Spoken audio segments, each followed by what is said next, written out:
Баршаңызға ассалаумағалейкум, қалайсыздар? Бізде 4 айдан кейін кезекті подкаст. Неге десеңіздер, өйткені бұл қонақты біз 4 ай күттік. Өйткені сондай международный деңгейдегі Реж продакшнның бас продюсері деп айтамыз ба. В общем, бұл жігіт мен өзім көріп өскем, бұл жігітті қарап өскем, бұл жігітке тамсанып өскем деп қатты мақтап жүрмін ба? Шынымен де қанша видеографтардың, қанша осы салада жүрген адамдардың сол бастаған кездегі қараған, сондай болуға тырысқан адам деп ойлаймын. Сондықтан Абылай, қош келдің. Ассалаумағалейкум. Уағалейкумассалам. Біздің подкастымызға бұл кісі айтпақшы көп подкасттардандай ғой. Отмена беріп, қолы тимейді. Өзіміз 4 айда зорға ұстап алдық досымызды. Біздің подкастқа келгеніңізге рахмет. Осылай қолдап, мен айтып жатырмын ғой, менде вообще подписчик та жоқ, просмотрлар да жоқ, бірақ адамға деген пайдалы боламыз деген ниетіміз бар. И бүгінгі подкаст осы көріп жатқан, енді бастап жатқан мүмкін видеографтар, енді бастап жатқан реж болғысы келетін адам, продюсер болғысы келетін адам, в общем біздің сфераға кіргісі келетін адамдарға бір шамалы болсын пайдамыз тисе деген сондай ниет болған. Сондықтан тағы да қош келдің, брат. Рахмет. Шақыртуымызды қабыл алғаныңа рахмет. Жодам, әңгіме етейік. Қалайсың, брат? Тема, брат. Көптен күттім мына күнді, өйткені соңғы рет Динара Сатжанның подкастында болған, кажется. И 3 жыл бұрын болған ол, кажется. 3 или 4 жыл бұрын. Көп әңгіме жинау қалды айтатын. Сенің сұрақтарына дайынмын, общем. Дайындалып келдің ба? Кайф. Айтпақшы, машина алдың ғой. Рахмет. BMW нағыз жігіттердің машинасы. Да, жаңа подкастқа кірмей тұрып сол машина жайлы сөйлестік. Біз жігіттер всегда жұмыс жасаймыз ғой. И бүкіл тапқан ақшаны үйге, жанұяға, балаларымызға береміз. И бұрынғы кезден бері үлкен андай покупка өзіме алған. Сол машина алдым. Енді таңертең жұмысқа шыққан сайын машинамды көремін да, бір сезінетін мотивация ғой. Ана бүкіл ұйықтамаған күндерін, жұмыс жасаған күндерін бүйтіп көресің да, бекер емес екен деп. Бүйтіп отырып, деген кезде мотивация одан сайын көтеріледі. Сол енді бізге квартира керек, сол үшін жұмыс жасау керек. Сен квартираң бар ғой, брат деп же. Тағы екеу керек, 2 балам бар ғой. Айтпақшы, 2-ші балам бар ғой, машалла. Құтты болсын, бауы берік болсын. Айтырмын ғой, Абылайда жаңалық көп, машинадан баса, бала-шаға, енді құдай қаласа үй. Айтпақшы, жақында Амстердамға барып қайттың. Да. Қалай барып қайттың? Біз неден Амстердамға барып қайттық. Не үшін барған? Не болды онда? Ол жерде бізді Қазақстаннан 3 адамды ғана шақырды. Біз келсек, ол жақта 30 елден 100 адам. Олар жарты жыл бойы таңдаған кім баратын, ойлашы. И 30 елден ең мықты 100 контент креатор. Кім контент жасайды, түсіреді. Біз ойлағанбыз ғой, жай барып выставканы қарап келеміз деп. Қандай жаңа техника бар, сондай. Сөйтсе, біз келсек, ар жақта на месте челлендж айтады. Кім қазір 3 сағат ішінде видеоны түсіріп, соны 1 сағат ішінде монтажын жасап өзіне салады. Соған камера, сондай приздар бар өзінің. 3 бірінші орын. 3 камера. Разные категорияда. Lifestyle, travel и cinematic. Мені travelға салады группаға. И прям андай жеріпті ғой. Прям қай жаққа жіберу керектігін білгені ма? Қызық жасағанда өздері 30 адамнан 3 лодкаға бөледі. Яғни лодка бар, Амстердам бүйтіп аралап, қарап, экскурсия сияқты. И кейбір локацияларда дайындап қояды, андай актерлармен бір сахна барды. Соның бәрін түсіреміз, и где-то 2 локацияны уже түсіріп болдық та. Менде ноутбугым бар, сразу корабль ашам, файлдарды лақтырам, монтажын жасап жатырмын, ашып қойып, цветін қойып, кадрлар таңдап, кесіп. Бір кезде артыма бұрылып қараймын. Бүкіл лодка жинап қалғанда, қарап, ауздан ашып қарап тұрды, бала не істеп жатыр деп. И бүйтіп өз тілінде сөйлейді олар, бірақ мен аударып примерно түсініп жатамын. Мына уже видеоны бітіріп жатыр. Болды, мен қатыспаймын деген әңгімелер кетіп жатыр да уже. Мен өз ішімнен қуанып қалам да, и отельге жетіп, тағы да 1 сағат монтажға беріледі, мен уже видеодан дайын. Мен отырып музыкасын ауыстырам, андай эффектлерін маскамен қойып, уже добивать етемін да, өзіме салып жіберем. И сол общий жиналыста гала ужин болады. яғни 3 приз тұр коробкасында. Кім деп күтеміз. Менімен бірге Нұрайбекпен Садуба ғой бізбен. Бауыржан барған.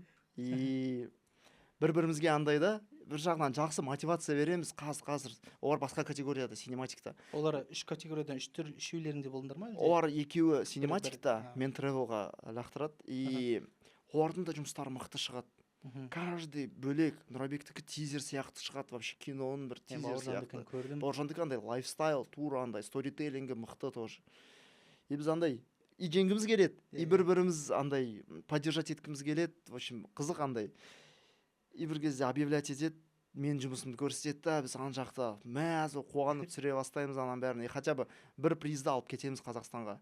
Получается, тревел видеодан менікі жеңді, бірақ олардың категориядан басқа адамға береді, бірақ шындық керек, олардың жұмыстары мықтырақ болған негізі. Просто біз қалай түсіндік, чисто политически, бүкіл награданы Қазақстан алып кетсе, басқа елдер тоже ренж қалады ғой. Сол үшін оларға да бір нәрсе алсын деген ғой енді. Бірақ қазір әлі конкурс болып жатыр. Ең соңғы камера C50-қа, Canon'дікі. Мықты камера. Жаңадан шыққан, Қазақстанда әлі жоқ. И егер біздің балалардан тек қана Бауыржан кажется қатысып жатыр қазір. Бүйтіп саусақтарымызды ұстап күтіп жатырмыз результатын. Бұйырса жеңеді деп үміттенеміз. Құдай қаласа. Құттықтаймыз. Тревел видеодан кәдімгідей бірінші. Мен Амстердамға барғаннан бастап қарап отырмын. Бауканы да, сені де қарап, тревел сендермен бірге енді жанкүйер болдым десем де артық айтқаным емес. Шынымен де кәдімгі сен ұтқан кезде кәдімгідей қуандық. Мен сен тревелді ұтқан кезде андай болды. Как раз вот өзінің темасы бұл дедім да, типа сенің осыдан 7 жыл бұрынғы кезің есіме түсті. Өйткені мен сені қалай танимын? Мен сені тревел видеолардан танитын едім. Типа тревел түсіретінсің, саған анау болады ғой, Сэм Колдер едім. Мен сенің роликтарыңды көрген кезде кейін білдім ғой Сэм Колдердің кім екенін деген сияқты. Ол кезде мен даже видеомен айналыспаймын да. Қазір да көбісі білмейді ғой негізі ол кім екенін. Ол кезде мен Сэм Колдерға жазылдым Инстаграмына, ода 7000 подписчик болған кезде. Қойшы. Ойлашы, қасып 1,5 миллион ғой ол кісіде. Иә. Мықты контент креатор, тревелдан ең мықты деп санаймын мен. Мен кейін көрдім Сэм Колдерді, бірақ ол кезде Сэм Колдер кім десе мен сен айтушы едім, өйткені мен сені бірінші көргем. Ол кезде мен видеодан вообще брат хабарым жоқ, мен видеоға кірмегем, даже видео түсірмеген адам. Ол кезде мен творчество өзім басқа нәрселермен айналысатынмын. Брат, құттықтаймын. Рахмет. Мына жақта қосайын дегем. Кішігірім момент есіме түсті. Қандай? Мақтанышты жағдай деп атауға болады. Әрине. Мен жеңгеннен кейін далаға шығамыз, жаңбыр жауып жатыр. Мен бетіп автобусқа кіру керек, мен далада тұрмын да, әлі түсінбей жатырмын не болып қалғанын. Келесі күні новость шығады, уже Нұркезетқа пост салады, андай статьялар шыға бастайды. Сол кезде ғана кішкене түсіне бастайсың. Шынымен де мықты нәрсе болып қалғанына. И ол жерде, ойлашы, 30 елден мықты специалисттер келген. И біз былай отырып сөйлесеміз да, әңгімелесеміз келесі күні. И олар менен сұрайды, мысалы, сендерде свадебный операторлар бар ғой, той түсіретін. Мен иә деймін, бізде ондай балалар бар, мықты балалар бар. Қашан видеоларын тапсырады олар свадьбада, тойдан? Мен айтам, той болған күні уже СДЕ, либо невестка рилс сұрайды өзіне, страницаны рилстар жасап береді. Концерт болса тоже день в день жасаймыз деп. Біздің коллегаларымыздың жұмыстарын көрсетемін. Вот осындай жұмыстар, анда просто склейка емес, эффектімен, саунд дизайнымен, цветокоррекциясымен бүкіл напичканы видеоларды көрсетемін да. Это сразу после концерта 1-2 сағатта мынандай жұмыстар бала жасайды. Олардың бәрі қойшы деп сенбей жатыр ғой. Оларда Европада той түсірсе минимум 3 ай, максимум 1 жыл күтеді видеосын, ойлашы. Мен оларға түсіндіремін. Қазақстанда егер сен осылай 3 айда бір видеоны тапсырсаң, сен востребованный специалист болмайсың. Сенімен ешкім жұмыс жасамайды. Мен оларға түсіндіремін, что егер Қазақстанда жұмыс жасасаңыз, саған нужно качество и скорость бірге көрсетуге. Тез әрі мықты видео жасауға и сразу оны тапсыру керексің день в день или келесі максимум 3 күнде. Аналар сенбейді кәдімгідей. Оларда қатты дамымаған екен ол жағы. Сол кезде мен мақтанамын да біздің жігіттермен, который тез и качественно жасай алады. Ол жақта еще қандай той дейсің ғой. Европада біздігіндей той жоқ қой. Қандай локация. Көшелерін өзі андай кино түсіретін локация ғой. Камераны шығардың, түсірдің, кино ма? Солай жүрдік, аузымыз ашылып, бүйтіп бәрін қарап. Кәдімгідей шынымен де андай ерлік қой. Қазақстаннан 3 адам барып, қанша 30 мемлекеттен контент креаторлардың арасында шынымен де сіздер үшін қуаныштымыз. Сол ғой, сіз бұл кісіде жаңалық өте көп. Travel видеодан бірінші орын, Амстердамға шақырудың өзі, даже сен орын алмасаң да бір қатысқанның өзі чего стоит нәрсе ғой негізі. Машина болып жатыр, балалы болып жатыр. В общем, барлық біз білетін, білмейтін жетістіктермен құттықтаймын, брат. Бүйтіп сөйлей берсең шыға беретін сияқты. Еще мынандай болды, еще мынандай болды. Енді, брат, давай басына оралайықшы. Мен жалпы сен жайлы жан-жақтан естейміз ғой. Анау басқа версия айтады, мынау басқа версия айтады. Жалпы өзіңнен аузынан естейік. Жалпы сенің осы салаға келуің неден басталды? Жаңадан келіп жатқан оқырмандар, көрерменшілер білмейтін шығар. Ең бастысы 2013 жылы мектепте басталған бәрі. 2013 более серьезно басталған. Одан бұрын мен негізі 2010 жылдардан ақырындап кішкентай камераларға, андай ВХС болады ғой, сондайларға түсірген. Мектепте 9 сыныптымда бастаған. GVC-ларға ма? Мен мектебімде мен активист болатын. Команда КВН бізде ойнайтын. И КВНде всегда видео конкурстар болатын ғой. Соны алып, біреудің камерасын алып, түсіретінбіз. Оны монтажбен Sony Vegas ол кезде бастайтынбыз монтажын. И конкурсқа қатысып, или мұғалімді құттықтау керек, одноклассниктан түсіресің. Солай басталған негізі. Более андай простой. Сосын 11 сыныпта мен көріп қалам, что бір конкурс болады, Инфоматрикс деген, международный. Отбор Алматыда өтеді. Сол кезден бастап международныйларға деш, жарыстарға қатысып. Иә, и біз мектеп және махаббат жайлы қысқа метр түсіреміз. Мектеп және махаббат вообще связкасы жоқ негізі. Қосып жібереміз. Негізі ең алғашқы махаббат басталады партадан ғой, иә. Соған келтіріп, сәл бірақ білім бірінші орында деп көрсету керек қой, махаббат емес, диплом алу керек деген мотивационный сондай жұмыс түсіреміз. Ол кезде ең бірінші андай профессиональный деп атауға болады, Canon 5D Mark II камера ғой. Ол киноштатив ол кезде. Ең қымбат камера. Ол кезде өте қымбат, 2013 жылы. Соған түсіріп жұмысымызды Алматыға барамыз. Алматыда бүкіл қатысушылардан гран-при ұтып аламыз. И бізді Румынияға, Бухарестқа жібереді. Бухарестта 50 ел қатысады. Солардың арасынан екінші орын, серебряный медаль алып келеміз. Майдың ортасы мектепке кірем. Бүкіл мектеп, линейка, директор тұр, мұғалімдеріміз бәрі жиналған. Ол кезде ватман есінде ма, плакаттар, сондайға дейін бәрі бізді күтіп алып тұр ғой. Ол кезде Әнұран жаралған намыстан еттеш. Біздің мектеп еще андай КТЛ, Назарбаевский деген, ол кезде Дарын деген мықты мектептер болатын. Бізде қарапайым 10-шы мектеп, орта мектеп. И ешкім білмейтін ондайға барып қатысуға болатын. А то, что біз қатыстық, ол олимпиада котируется грантқа. Бізді ентідан босатады. И менің сыныптасымды, ол актер болып шығады, мұғалім супервайзер болып барады. Ентідан босатады екеумізді, грант береді университетке. И біз ентінің дайындығына бармай, коридорда жүріп, бәрі мәз бізге сенбейді. Сөйтіп грант ұтып аламыз. Одан ойлаймын, болды, жалғастырам. Ол уже показатель ғой андай, қолынан келеді деген сияқты. Болды, операторская оқиын деп шешем, шабытқа барам, түспей қалам. Ол жақ частный ғой, университет, грант оған не котируется, да. И мен ойлаймын, блин, мен оның бәрін үйренуге келдім ғой. Қайдан білем мен, мысалы, физика, оптика, светтің переломление, қиын сұрақтар өтпей қалам. И ойлаймын, ата-анама қиын болады сабақты төлегенге. И лучше мен грантпен любой университетке барып, өзім қосымша оқи берем. ЮНУға түсемді, сразу Кукамен танысам, Кука бейсек. Олар екінші курста ол кезде, өздерінің мықты студиялары бар, уже универдің бүкіл мықты мероприятияларын түсіреді, уже бәрі олар таниды. И мен жұмысымды байқап алады да, командаға шақырады. А мен мынандай кішкентай 600D Canon қолымда бар, 50 мм фикс объективім бар, зумы жоқ, ештеңесі жоқ, өзің барып жүгіресің, түсірдім. Женский волейбол видеоотчет түсіргенсің ғой.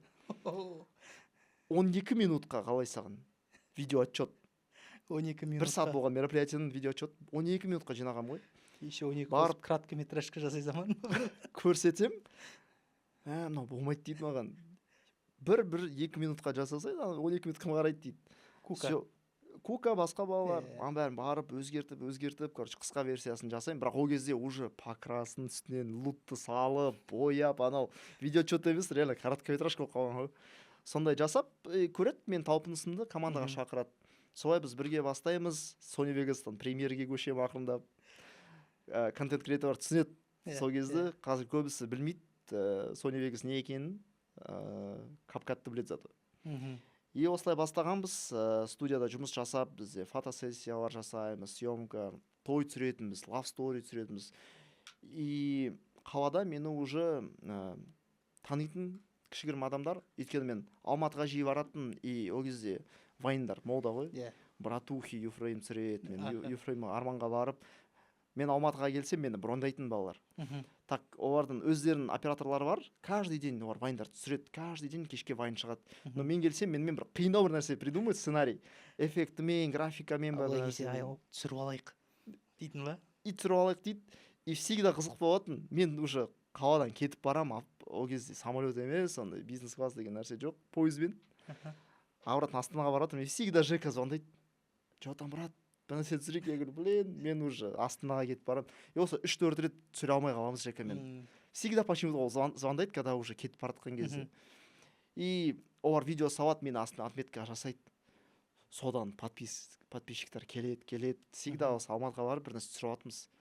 И ол кезде ол ақша жайлы әңгіме емес, достық ретінде и өзіме опыт ретінде просто жұмысымды көрсетейін деп, қалай өзіме қызық болатын. Ол кезде вообще не зарабатывали. Мектепте оқыған кезде мен бірінші самый заказ, сол бір 9-10 сыныптарда оқыған кезде, мен 3 күні барам бір компанияны түсіруге. 3 күн барам, камера, штатив, петличка ұзын, бүйтіп басқа комнатаға дейін барады. Соны қосам, 3 күн бойы түсірем. Компанияның туған күніне құттықтау ролигі. 3 күн түсірем, бір апта монтажын жасайым, бүйтем, 3000 теңге. Первый заработығым мен 3000 теңге күнне емес, бүкіл жұмысқа 3000 теңге алам. Күнде 1000 теңге деймін да. Күнде 1000 теңге. И здесь, наверное, қосатын ойым, что қазіргі мамандар кім біздің салаға келеді, ойлайды сразу үлкен ақша алам, андай опытқа аз адам келеді. Мысалы, мен какой-то бір доходқа шығу үшін 2-3 жыл жұмыс жасадым, чтобы хоть какие-то деньги көруге. Бұрын той түсірген кезде бір проект үшін монтажмен несімен қосып бір 30-40 мың теңге алсам, уже көп ақша болатын бізге. Солай бастағанбыз. Ондай ғой, 3000 теңге төлеген үшін сен вообще настроение түскен жоқ қой. Вообще түскен. Сен андай мен ақша күтпегем даже. Вот видишь, типа біздің мен походу соңғы поколениемін, видеоны бастаған кезде именно ақша үшін бастамаған. Типа видеографтардың ішінде, наверное, біздің саламызда менде вообще негізі ақшадан андай не қылып бастамағандай шығатынмын, мен көретінмін. Оказывается, қазір ойланам, көп кезде маған оказывается ақшадан көрі құнды нәрселер көп алған екем. Сол кезде ақша ғана болатын болса, андай ғой, ақшаң мә болды кете бер, боссың. Мен сол кезде көп нәрсе үйренбей қалады екенмін да. Негізі қазір біздің де көп айтатын, бұрын айтатын, кірдің ба осы сфераға, ақшаны ойлама. Ақша вообще соңғы нәрсе ғой негізі. Сен одан көп опыт жинауға тырыс, анан жинауға тырыс, мынан қасында жүр, тегін қасына вообще видеограф болып бэкстейджін түсіріп берсең де негізі, мысалға сіздің қасыңызда. Ең бастысы опыт қой сол қазір. Мен ойлаймын, каждый съемканың қасында бэкстейдж түсіретін адамның өзі как минимум біраз нәрсе үйреніп кетеді, типа съемка кезінде. Мысалы біздің компанияда қазір стажер бар, жарты жыл болды стажировкада жүр. Тегін. Жарты жыл. Жоқ, ақшасын төлейміз жұмысына. Бірақ үлкен ақша жайлы емес, опыт жинап жатыр өзіне. Уже кейстары мықты клиенттері бар өзінің, мысалы. Бірақ 6 ай саған бұрын айтса, сен мына кісінің қасында 6 ай жүресің, ақша алмайсың, ештеңе, бірақ бір нәрсе үйренесің. Қазіргі балалар, мысалы, ой, 6 ай қалай мен ақшасы маған анау алу керек деген. Қазір нереально сияқты көрінеді, бірақ әлі де бар андай адамдар, которые түсінеді и келеді ақша үшін емес, танысуға, опыт жинауға, үйренуге бір нәрсені. Ондай адамдар әлі бар. Мысалы, бізде кейс қандай болды? Біздің командаға 1 жыл бұрын келеді Дархан деген бала. Ол Казгюдің оқушысы, студент, юристқа оқып жүр. Съемкада вообще 0, ештеңе білмейді съемка жайлы. А біз ол кезде как раз бір кино түсіріп жатырмыз, и бізге бэкстейдж түсіретін бала керек телефонмен. Өзінің бір 12-ші 13-ші телефон, айфоны бар, или 11-ші айфон. Бәрін түсіндіріп береміз кратце. 2 апта бойы жесткий практика болады. Ойлашы, съемочный площадка, актерлар профессиональный, свет, кинокамера, бәрі. Адамдар ол үшін ақша төлеуге дайын дейсің ғой соған кіру үшін. Иә, сол ғой. И 2 апта бойы түсіреді, үйренеді с нуля. Вообще монтаж деген нәрсені білмейтін. Жұмысын жақсы жасайды, кейде қателеседі, бірақ всегда келеді, маған ұнағаны талпыныс. Бір нәрсе косякнул, келеді, қалай түзете аламын, не істейін? Клиентке барып қайттан түсірейін, ананы істейін, мынаны істейін. Всегда даже қате жасаса да оны жарайды, жүре бермейді и артынан қалмайды. Каждый день маған жазып, звондап, қандай көмек керек, не істейін, қайда келейін. Сондай талпынысы бар да, и мен білемін, что ондай адамдардан мықты мамандар шығады в будущем. Неважно, менде мысалы просто бүгін семейный день, шкафты жинап тастау керек. Дайын тұрады, келіп көмектесейін ба, не істейін деген. Съемка болмаса да сондай кісілер алысқа барады. Қазіргі жағдай 1 жыл өтті. Ол уже FX3 у него, полный комплект оптика, стабилизатор последний, MacBook ең соңғы, полный бір 5-6 миллионға бәрін жинап алған. Жартысын андай енді рассрочка неге алып, но зато оның бәрін ақтайды ол ертең.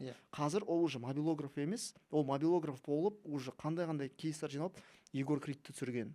Мысалы, ойлашы, бізбен 1 жыл жұмыс жасап. Уже үлкен компаниялармен жұмыс жасаған, уже бізге звондап, именно мына мобилографты бізге беріңдерші, ол бізді сезеді, түсінеді, қандай видео бізге керек. Қазір ол уже мобилограф десең ренжиді. Мен оператормын, мен видеографпын деп, уже камераға көшті. Камераға біз площадкаға барамыз, FX3-ға біз стористер түсіреміз. Просто вот клиенттерге сторис телефонға емес, FX3-ға түсіріп, ноутпен сразу на месте монтажын бәрін, музыкасын қойып, цветін шығартып, бәрін тапсырады. Рост 1 жылда колоссальный.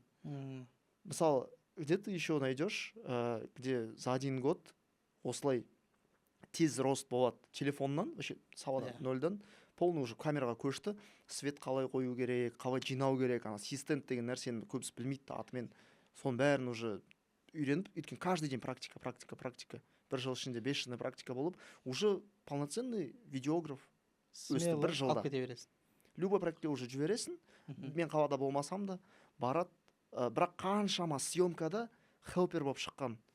Просто келет, техника тасиды, свет жинайды, штатив жинайды, ронинді жинайды, камераны стабилизировать етіп, светті қойып, орнатып, розетка, удлинитель бәрін қосып, соның бәрінен өтті. Ол адамдар ойлайды, что былай болып қалады деп. На самом деле көп нелерден өтіп, зато результат бар. Уже ақшасын зарабатывает, уже опыты бар, уже сахналарға шыға алады, түсіре алады. Сондай бір сәл мотивационный блок болып қалды, андай. Что бәрі реально деген сияқты. Шынымен де келсем, андай ғой. Кім бірінші ақшаны қоймайды, кім бірінші опытты қояды, ол соны алады. Кім бірінші ақшаны алады, қояды, то есть ақшаны алады да, бірақ опытты алмайды. Кейін уже бәрімен тек ақша үшін ғана сөйлесетін болып қалады. Типа ақшаң бар ма? Бар, жоқ па? Жоқ. Білмеймін. Походу, андай жас ерекшелікпен де бар сияқты әңгіме, нет? Типа зумер, не зумер деген нәрселер. Ол жағы бар енді. Просто мен уже қазір байқаймын. Зумер дейді, қазір тренд болып кетті ғой, зумер деген сөздің өзі. Бізге жұмысқа балалар келеді. Кейбіреулері сразу біз сөйлесеміз жұмысқа алар алдында. Танысып, қалай, көзқарастары қалай, не үшін келді, не үйренуге келді деген сияқты. И сөйлескеннен уже көресің, адам мысалы 19 жаста болса да, мышлениясы 25-тің балалар сияқты мысалы. Уже пландары, цельдары бар, уже четко біліп тұр, не үшін келдім. И сен сразу байқайсың, адам келіп сенен бір нәрсе күте ма, или ол келіп бір нәрсе өзін беруге дайын ба, өзін уақытын, несін көрсетіп, бәрін уже сразу байқайсың. И ол адаммен алысқа кете аласың ба, кете алмайсың. Өйткені біздің команда бүкіл жас балалар. Продюсер, операторлар, біздің команда бүкілі жас балалар 25 жасқа дейін средний возраст. 20-дан 25-ке дейін. И бәрінің уже үлкен план цельдары бар. Біреу тойға дайындап жатыр, біреу машина алуға дайындап жатыр, біреу квартира алуға дайындап жатыр. И мен үшін үлкен ответственность та тоже, мысалы, руководитель болып, мен түсінемін, мен артымда 10 шақты бала бар. Каждыйының өзінің бір ақшаға байланысты проблемалары бар. проблема дейміз енді. У всех же расходы есть. Кто-то родителям помогает, кто-то на квартиру мысалы ақшасын жинайды. И мен түсінемін, мен үшін қандай үлкен ответственность. Ертең мынау проект бір нәрсе болмай қалса, мен ана балалардың алдында олардың потребностьтарын жаба алмай қаламын. Иә. Сол үшін үлкен ответственность қой тоже. Оның бәрін түсінемін. И мен өзімнің жанұям бар, балаларым бар. И всегда жұмыс жағын стараемся. Мен оларды не подвожу. Олар да максимально бәрін жасайды, чтобы менің атымды кірге тастамауға. Иә. Өте дұрыс деп ойлаймын. Только респект, брат. Сен тоже продакшн бар ғой негізі. Иә, бізде сол жақтамыз. Кеше де кімдермен сөйлесіп отырық қой. Балнұр танисыз ғой, продюсер. Балнұр, Бауыржан, Алматыда сөйлесіп отырық. Жаңағыдай әңгіме зумерлардың әңгімесі болып кетті. Сонымен отырық. Бұрын проектке уже қанша мысалға да, атағы бар, уже продюсер болып жүрген, қанша адамдар бар, осы съемкада жүрген. Оларға даже кейс керек емес, кейстар балай. Просто брат көмек керек, аз ақша төлеп жатыр, там бюджет аз деген әңгіме бар ғой. Бюджет аз десе, кеттік пофиг деп шығып, шаңға жату керек болса шаңға, аунау керек болса ауна, бюджет ауа райы дейді да. Сөйтіп келсе беретініміз ғой дейді ғой енді. Біз бәріміз сөйтіп келдік қой енді осы уақытқа дейін. Кеше бір проектке адам іздеп жатырмын дейді. Бір визажистқа жаздым дейді. Кішкентай қыз екен дейді. Да, деп андай сөйлесіп тұр дейді. Қай жақта болады деп жандай. Иә, біз вообще ана не жақта түсірейін деп жатырмық, Алматыда. Ана Шарын шатқалы дейді ғой, сол жаққа қарай түсірейін деп жатырмыз десе, ой, ол жақ шаң, жел ол жақ, мен бара алмайтын шығармын деп. Сосын жоқ, ақшаңыз айтсаңызшы деп. Ой, ол жаққа баратын болсам, онда ақша мынандай деп. Хорошо, все келістік дейді, короче, ақшасын төлейміз дейді. И съемка болатын күні, ой, мен что-то өзімді плохо сезініп тұрмын, бара алмайтын шығармын дейді. Андайда, типа, мен норма басқа біреуді ала салыңыз онда дейді. Ана жерде Балнұр айтады, мен жынданып кеттім дейді. Типа, қанша не бар, команданы жинау, ақшасы бар. Соны айтады. И шынымен де жас ерекшеліктеріне де байланысты екен. Бірақ бәрі демейміз. Бірақ ондайлар бар енді. Иә, ондайлар бар. Бұл жерден алатын түйін не ғой? Просто егер сен шынымен де сол нәрсені қаласаң, онда бәріне дайын бол. Түйін болғанда ең бастысы біздің салада ответственность қой. Жауапкершілік. Жауапкершілік, егер мамандарда жауапкершілік үлкен уровень деңгейде болса, онда смело сенеді, и адамдар келеді, оған қайтып келеді. Сарафанка деген қазір қатты. Өйткені Қазақстан кішкентай былай қарасан. Специалисттар көп емес, именно ответственный. И бір-екі рет бір осылай косяк жасап, бір жаққа шықпай қалып, нетсен, сен просто шақырмай кетеді жұмысына.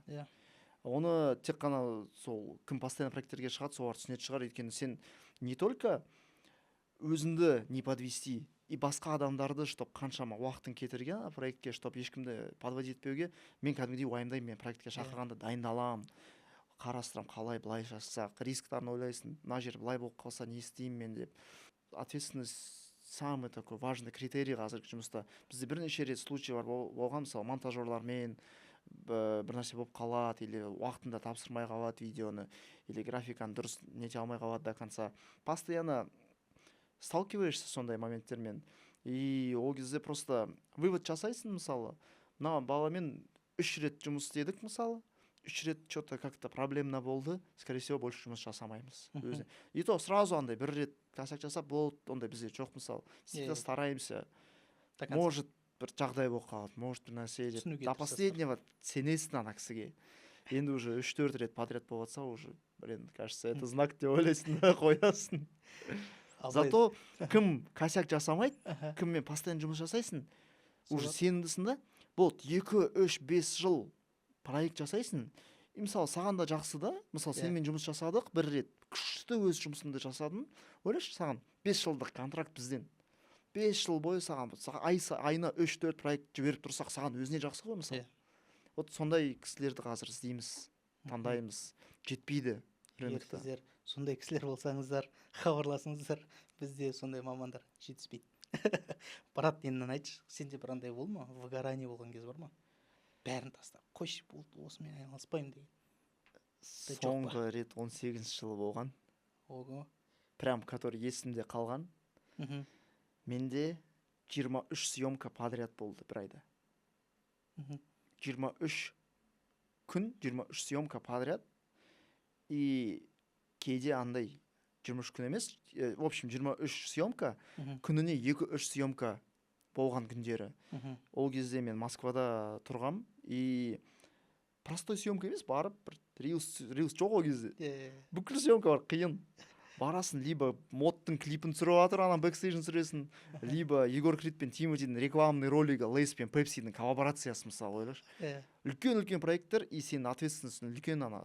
И күніне одновременно 2 площадка. Анаған барып түсіріп үлгерің керексің, ана жаққа кіріп кетіп, хотя бы 2-3 сағатта бір нәрсе түсіріп, и сол күні монтажын жасап бір нәрсені тапсыру керексің. Еще монтажы қатарынан.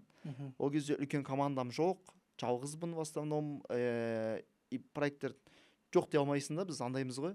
Мүмкіндің келсе істей бересің. Бір кезде мен түсінем, что все. Настолько шаршап қалам, что мына ісімді тастаймын деп ой келеді. Что-то все, как будто вообще ұнамай кетеді түсіру. Уже конвейер болып кетеді да, андай. Творчествосы азаят, креативі азаят, просто барып жасауың керексің, болды тапсыруың керексің деген, по умолчанию. И мен ол кезде Тиматиға барам. Айтам, бола ма 4 күн отпуск беріңізші. 4 күн сұрағам ғой. Да, конечно, все түсінттім, давай дейді да, жібереді мені. Мен просто әйелімді алам. Ол кезде әйелім ба? Ол кезде әйелім емес әлі, кажется. Сочиға кетеміз. Тауға, сноубордқа. 4 күн сноуборд айдайын. Күшті отель алып аламыз. Отельден шығасың. Сразу фуникулер тұрады, үстіге апарады сені. Ол жақтың еще курорттар мықты ғой. 4 күн ештеңені ойламай, телефонды өшіріп қойып, просто сноуборд теуіп, музыка тыңдап, әйелмен уақыт өткізіп, демалам. Әйелің болсасын сол кезде. Я просто не помню қашан, қыс қой, а біздің тойымыз жазда болған, поэтому... Некеге қиып қойғансыңдар уже. Иә. Сырға салдым бәрін. Сырға салып, а то олай болады екен деп ойлап қалып жүр. Жо, ондай. Ол үшін үйленудің алдында неке қиып қойған. Шатастырмаңыздар. Ол маңызды момент негізі. Негізі маңызды момент. И өзіме өзім сұрақ қоям. Вот мен қанша уже 10 жыл осы айналысып жатырмын видеомен. Вот ойлашы, 10 жыл түсіріп жатырмын. Қазір мен видеомды тастасам, мысалы повар болғым келіп қалады, или там басқа бір салаға ауысам, чтобы мына деңгейге жету, хотя бы какой-то деңгейге, маған тағы да 10 жыл керек. Мен ол кезде 18 жыл нешедемін, 23-демін где-то, 22-демін, кажется. 30-ға жетемін мен, и только сол кезде мен какой-то бір повардың деңгейін, күшті деңгейіне жетемін. Онда мен не үшін 10 жыл видеомен айналыстым? Егер тастап кететін болсаң. Егер тастап кететін болсам, ананың бәрін атқарған жұмысын, қаншама ұйықтамаған күндерім бекерге кетеді. Одан да лучше демалып, с мыслями собраться, ойды жинап, жалғастыру керек. Жана бір цельдар қойып, жана мақсат қызық бір пландарды қойып, жалғастыру керек деп шештім да, дальше жалғастырдым.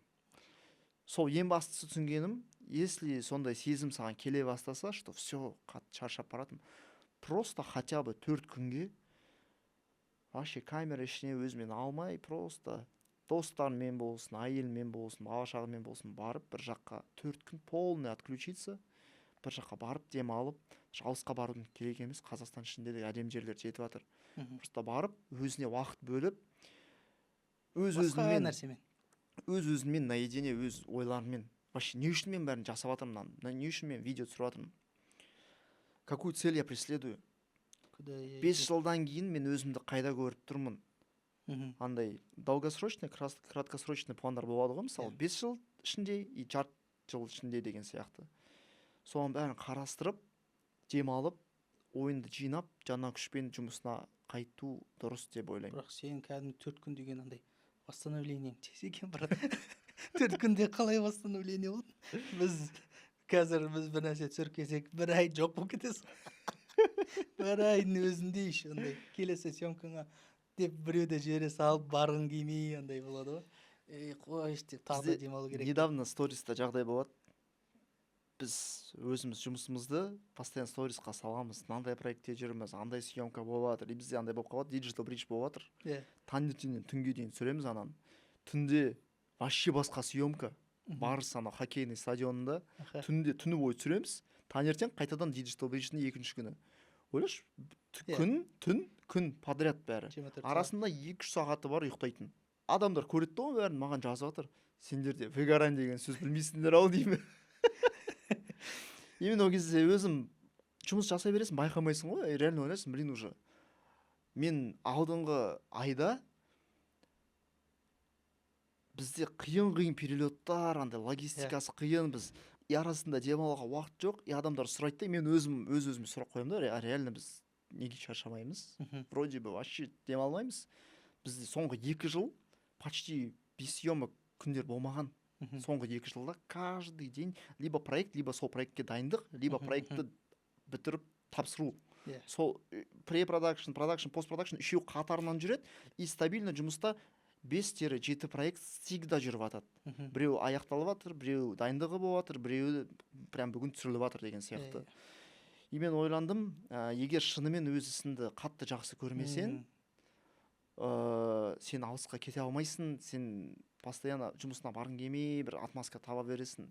Мен түсінгенім, мен площадкаға келем, мен кәдімгідей съемка күнін күтем, қуана күтем. Таңғы 4-те ояну керек болса, мен қуанып, оянып, ана съемкада, мен 3 сағат ұйықтадым, бірақ мен білейін деп жұмысыма бара жатпаймын. Мен қуанам, что қазір мен командамды көрем. Қазір мен ана приборлардың бәрін қоямыз, оның қалай решениясы, қалай мына светті орнатамыз, қалай мына актер мына сценаны ойлайды, мына переходты біз қалай графикамен жасаймыз, соның бәрін ойлап атып, мен қуанам. Реально кайф алам соның бүкіл процесстен.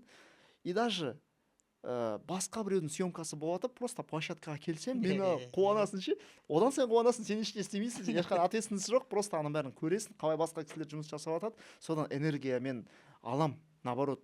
И көп проекттер болған сайын, каждый проектте мен драйв алам да, энергия алам. Каждый келесі проектке, наоборот, вдохновение алып, күшті, на проектті күшті істесем, келесіне одан сайын еще күштірек бір нәрсе жасайық деген. И команда мені көріп, мен мысалы жасым 30-ға жақындап келді. Менде жас балалар жұмыс істейді. И олар көреді, что мен алдында Амстердамға барып, анан бәрін жасап, тапсырып, хотя мен режиссермын қазір. Мен мысалы камераны қолда особо ұстамаймын. До этого мен Японияға барам, и Японияда мен таңертең келем, күні бойы видео түсірем, кешкі гала ужинда ол видеоны уже көрсетеді сценада. Министрдің алдында, бүкіл японский, қазақстанский делегацияның алдында. Соның бәрін уже аэропортта ұшпай тұрып, мен анау 3D интроны көрсетем, мен қалай After Effects жасап, анан анимациясын жасап, командаға жіберем. Ана батя, ты псих деп жазады маған. Қалай сен ана бәрі үлгересің? И менің жасап жатқан жұмысымды көріп, команда менен мотивация алады. Кәдімгідей мына кісі 30-ға келіп, әлі шал болып пашыт. Біз неге вообще жалуымызса, бізге андай болмайды, ешқандай жалоба жасауға. Біз жасымыз 24-25-те, энергиямыз көбірек. Неге мен оны жасай алмаймын деп өздеріне бір вывод жасайды, короче. Алдыңғы подкастта да біз қонақпен айтқанбыз, негізі адамдарда выгорание. Мен зерттеп көрдім осы выгоранияны қалай болады, не үшін болады. Оказывается, адамдарда просто цель болмағанда болады выгорание. И сен осы цельға, еще целің болған кезде, еще сол цельға апаратын сен жақсы көретін ісің болмаған кезде выгорание болады екен. Мен ойлаймын, егер адамдар выгорание болмайсың ба, қандай мынандай график дейтін адамдар, в целом бізде қазір, білмеймін енді бәрін демей қойын, бірақ адамдар бар, өзінің жұмысын жақсы көрмейді, жай ақша үшін барып жүргендер. Бірақ ол адамды қарасаң, оның бойындағы таланттар мүлдем басқаша. Біреулер әншілікті, біреулер творчество жағынан да, бірақ олардың бәрін анау офисқа отырғызып қойғанда компьютердің алдына, олар просто тұншығып жатыр да ішінде, буланып жатыр. Ішіндегі нағыз ол болғысы келетін адам жоқ, оған әрекет етпеген университет кезінде. Кстати, осы рет маңызды ше. Өйткені мен өзім мобилов болдым ғой, мобилов болып жүрдім. И жаңағындай бүкіл нелерден жүріп, и мен кейін потом менде выгорание басталды. Болды, осылай жүре берем ба, типа мобилов ма, уже маған мобилов десе ұнамай бастады, типа. И сосын мен не бастағам, ана тест, галлап тест. Галлап тест тапсырдым да, и сол жерде көрдім. сосын айтамын маған вообще былай қарай өсуге болады екен ғой оказывается деген сияқты. Содан өсіп оқып и қайтадан менде жаңа дем басталды да. И қазір мен сол жаңағыда өзің айтқандай сол процесстан, площадкадан, съемкадан сол кайф аламын. И сол кезде түсіндім ғой, оказывается адамдар өз-өзін әлі білмейді. Мен галап тест тапсырмасам жүре беруші едім да, вообще басқа нәрсеге кіріп кетіп. Адамдар өз-өзін зерттемейді, өзінің кім хард екенін скилл білмейді. деген мысалы бар ғой каждый Иә. адамда өзінің мықты тұстары. И қазір көбісі мысалы тоже түсінбейді, ойлайды, блин, неге мен мынаны істей алмаймын, а сен басқа салада мықтырақсың. Сен наоборот слабый жағынан командаға адамдарды аласың, который сенде мысалы математика жағын там сандармен слабый. Сен просто қасына мықты бір математиканы күшті білетін бір баланы алып аласың да, сенде рост болады сол кезде. Типа өзінің слабый жақтарынан команда жинайсың. Иә, адам бүкіл жақтан мықты болу мүмкін емес. Типа, и менде де сондай болды да, мен галап тест тапсырдым. Мен неге выгорание болып жүрмін десем, оказывается, мен бір орында отырып монтаж істей алмайтын адам екенмін, оказывается, деген тема. Монтаж маған ұнамайды екен, бірақ мен монтаж істеп жүрмін. Ладно, онда мен бір монтажер алайын да, мен түсірейін, монтажерді берейін. Осылай пайда болды, типа, мен оператор болып шығам, монтажерға берем, ал суммамды 2 есе қылып айтатын, что монтажердің ақшасын беретін дейді. Типа, и сөйтіп уже мобиловка болып жүрген кезде әрекет ете бастадым. И андай еще документпен мен миым ашып кететін, короче, маған айтады, ИП мен счетный оплату жіберіш, анан жаса, СФ, МСФ. Творческий адамдар ол жағы қиын вообще қиын беріледі. Оказывается, мен просто іздемеген ғой. Сөйтсем андай, енді бухгалтерлар бар ғой, тұрамда бухгалтер жалдап алам, и съемкама бухгалтердің ақшасын қосам. Аутсорста отырады просто. Көріспейсің даже.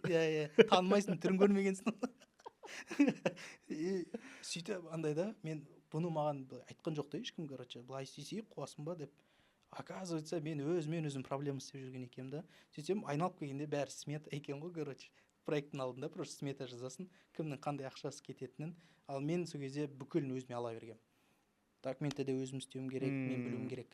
Мен ананы істеуім керек, білуім керек. Монтажды да өзім істеуім керек, білуім керек. Сөйткен кезде менде ақша көп қалады. Оказывается, сен сөйткен кезде сенде дым ақша қалмайды екен. Просто выгорание болады екенсің да. И сен когда адамдар жалдайсың, өзің әлсіз кезің, әлсіз қай жерден әлсізсің, и сол кезде сен, оказывается, жанады екенсің. И мен бойымда больше операторство емес, монтажер емес, гафер емес та, мен бойымда больше продюсер болу менде көбірек екен, режиссер болу көбірек екен да, мысалға. И мен неғып оператор болып жүрмін деген ой келді маған. Енді әрине, ол менің путімда көмектесті. Мен оператормен сөйлесе алуым үшін, оператор задача бере алуым үшін. Режиссер болу үшін сен каждыйдың несін білуің керексің, по идее, да. И цветокоррекцияны да, и операторскийді да, и гафердің да жұмысын бәрін кішкене болсын білуің керексің. Солардың тілінде сөйлей алу үшін. Сол біз путті солардан бүйтіп өттік та, өтіп келдік та, и мен бұрында тұрып қалғам ғой, дальше чо. И сол кезде мен жаңа өз-өзімді зерттеп, сырттан емес, өзімде қарадым. Типа галап тест тапсырдым. И мамамнан сұраймын, мама, мен қандай адам? Сен адамдармен күшті сөйлесесің дейді, короче, сен андай адамдармен тіл табысып кетесің сразу дейді. Оказывается, менде сондай нәрсе бар екен. Галапта коммуникация менде жоғары екен. И мен бар таныса салу, мен үшін проблема емес та, бірақ кейбір адамдар үшін проблема. Коммуникацияға онша ашық емес. И ол коммуникация ашық емес адамға сен қалай продюсер бол дейсің да, бар. Сен бар адамдармен таныс заказ алып кел деп айта алмайсың ғой. Типа соны қарадымда, өзіме бір ашқан Америка болды. Сын тұралында все, мен бүкіл адамдарға айту керек. Сен өзіңді зертте, қай жақтан мықтысың, әлсіз жақтан ақшамен сатып алуға болады любой нәрсені. Типа ақшасын проектке қосып жібер да. Мен мысалы недавно түсіндім, мен в целом мектепте математикадан двоечник болғам. Как-то 4-ке бітірдім. Адамдар дәрсінде бірді. Вообще андай сандарды санауыма қиын беріледі. Бүйтіп санайтын ес, қосуды да кішкентай кезде бастауышта. Балам менен жақсы математиканы біледі, қазір мен балам. Маған вообще қиын беріледі. И не математический склад ума дейді ғой, мысалы, мен сондаймын. И мен недавно түсіндім, что менде мысалы 2 компания бар. Біз что-то зарабатываем. Что зарабатываем, непонятно. Что-то ақша бар сияқты. Маған балалар келеді, бізге андай техника керек, там, плейбэк керек, режиссерский. Каждый проектке сіз келесіз, бүйтіп. Каждый раз арендаға аламыз, плейбэк сатып алайық, анан сатып алайық, свет сатып алайық дейді. Қараймын, счетымда ақшам бар, ала береміз. Ол дұрыс емес қой негізі тоже. Компанияда рост болу үшін сен ақшаның аналитикасын жасауың керексің. И мен не істеймін? Мен просто бір командамен танысам, Finstep деген балалар бар Астанада. Полный под ключ сенің компанияның финансын реттеп береді. Подписка ретінде аласың, ай сайын ақшасын төлейсің, олар сені ведут полностью. Бірақ каждый расход күн сайын, мысалы, даже таксиға 2000 теңге төледім мобилографқа, ол съемкаға барып келді, бәрін жазады. Потому что біз, мысалы, ол ақшаны не фиксируем, мен Каспиімде ақша бар, 2000-5000 теңге бүйтіп кофесына, там шайына, таксиына ақырында бересің. Ай бітеді, сен ана расходты қарамайсың даже. Атам расход может 100 мың, 150 мың теңгеге шығып кетуге, ал сенің ақшан. Мысалы, сен өз ақшаңнан нетесің. Ал бәрі бөлек болу керек. Компания ақшасы бөлек, сен ақшан бөлек. Мен мысалы техникаға сатып алайын десем, мен ана кісілерге жазам, финансисттарға, қазір осындай расход болайын деп жатыр. Олар бүйтіп целый таблица, графиктар мынандай. Маған бәрі оның қиын. Бірақ қарайсың, түсінікті болып көрінеді. И цифраны енгізесің. Қазір мен 1,5 миллион теңгеге закуп жасайын деп жатырмын. И ол келесі 3-6 айға тырық бәрі өзгереді. Анау соны қызыл болып қалады мысалы. Егер қазір мына закуп істесең, и келесі айға проекттер болмаса, мына жерде финансовый яма болып қалады сенде деген сияқты. И они мне вывели ай сайын, чтобы бүкіл зарплатасын, офистің расходын бәрін қосқан сайын минимум қандай сумму я должен зарабатывать, чтобы минусқа кетпеуге, короче, и рост болатындай. Короче, KPI вывели. И ойлаймын, блин, неге біз раньше оның бәрін етпегенбіз? 10 жыл жұмыс жасадық, и как-то сами вот үйреніп, өзіміз бухгалтер алып, отак. А бухгалтер мен финансист вообще бөлек адамдар да, андай. Бухгалтер просто счетты оплату қояды, ал сен ақшанды ойламайды. А финансист именно сенің компанияның, сенің личный ақшаны қадағалайды да. И сол осы жерде айтарым, мысалы көбісі ойлайды, блин, мен там 1 жыл жұмысты бекер істедім, бір нәрсені қоспадым, или монтажерді алмадым командаға. Біз мысалы мен 10 жыл жұмыс істеп жүрміз, енді ғана бір нәрсені түсініп жатырмыз. Ешқашан андай не поздно, никогда не поздно дейді ғой. Лучше сен бүгін оны түсініп, қосқан дұрыс, какой-то улучшить какой-то рабочий процесстерді, зато ертеңгі күнін дұрысталады деген сияқты. Так что онда ешқашан ойламаңдар, что блин, неге мен 1 жыл бойы оны істемедім, мынаны істемедім, біз жүрік 10 жыл болды. Енді бір нәрсе түсініп бара жатырмыз. Абылай жаңа нені айттың ғой, Тимотиді айтып кеттің ғой. Бүкіл жерде әркімде әртүрлі история осы. Сенің қалай Тимотиға кіргенің? Айтпақшы, мына жерде айтып кетейік, политикалық тұрғыдан ешқандай қатысым жоқ ол кісіге. И ол кісіні қолдаймыз, қолдамаймыз деп айтпаймыз. Біз жай ғана бүгін творчество жайлы сөйлесіп жатырмыз. И және сіз жұмыс істеген уақыт ол бұрынғы уақыт. Ол кезде бәріміз Тимотиді көріп, Тимотиді естіп, соның өлеңдеріне билеп, каждый туса Тимотис өтпейтін. Сондықтан еще бұл видеода ондай нәрсе жоқ. Сол үшін сізден ашық сұрай берейін. Жалпы Тимотимен қалай жұмыс істедің, брат? Өзінің нүктесін қойшы. Мен әркімне әртүрлі істедім просто. Просто ең қызығы да,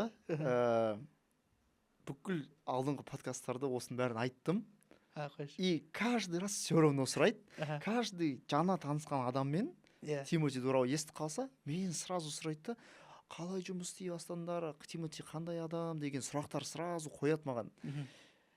И мен ана 2 сағат бойы подкастта айтқан нәрсені бүйтіп қазір 2 минутта айта алмайсың да кісіге. Мен айтам қысқаша версиясын.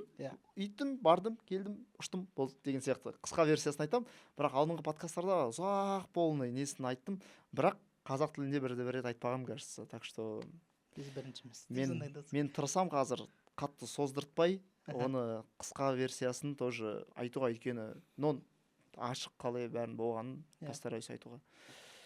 2016 жыл осындай бір октябрь ма, күз болады.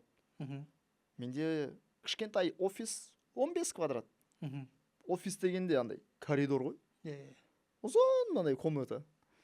2 компьютер тұр, монтажеріміз бар, командам бар, 3 или 4 адам ол кезде командамда. И просто бүйтіп афишаны көріп қаламыз, Тимотидің концерті болады деген. Балдарға айтам, мынаны түсіру керекпіз.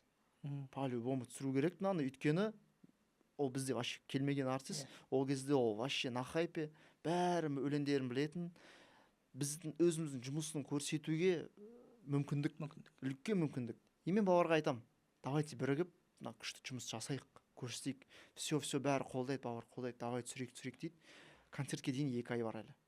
Афиша заранее шығады ғой. Концерт декабрьда болады. Ол кезде әлі октябрь. бүкіл интернетте инстаграмдағы номерлерді іздеймін да, звондаймын, кім организатор, таба алмаймын ана кісілерді. Звондаймыз, жауап бермейді. Съемкаға рұқсат ала алмай жатырмыз. Просто так келіп түсіре бермейсің ғой. Саған доступ керек. Сахнадан түсіру, сахнаның астынан түсіру үшін доступ керек. Анаған жазамыз, мынаған жазаймыз. Ол кезде ешқандай таныстар, ешкім жоқ. Өзіміз іздейміз. Жауап жоқ, бір ай кетеді.